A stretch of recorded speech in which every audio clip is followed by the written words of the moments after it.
Ngomong-ngomong, kok akhir-akhir ini banyak perdebatan tentang pil KB dan vasektomi? Apa ya perbedaannya? Apa aja pros dan cons-nya?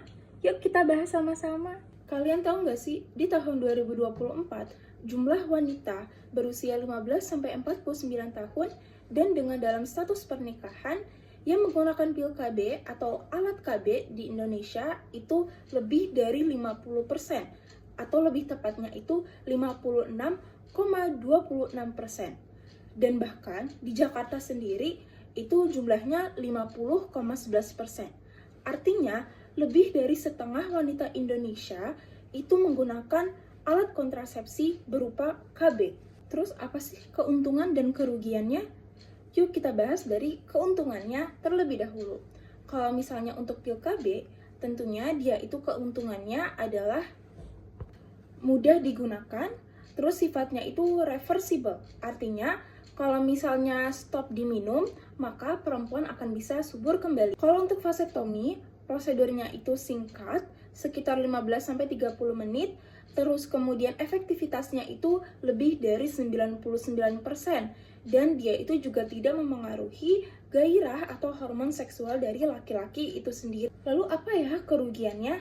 Jadi kalau untuk pil KB itu sendiri, yang pertama tentunya itu harus diminum secara rutin.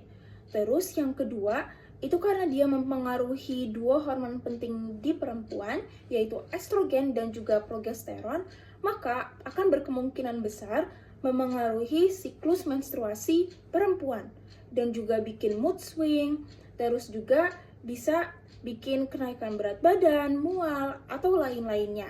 Dan beban fisik dan juga psikologis pada perempuan itu juga cukup tinggi, walaupun kadang suka tidak terlihat. Lalu kalau untuk vasektomi, itu yang pertama itu masih dianggap tabu dan masih banyak banget anggapan kalau misalnya mengurangi kejantanan pria, padahal enggak ya.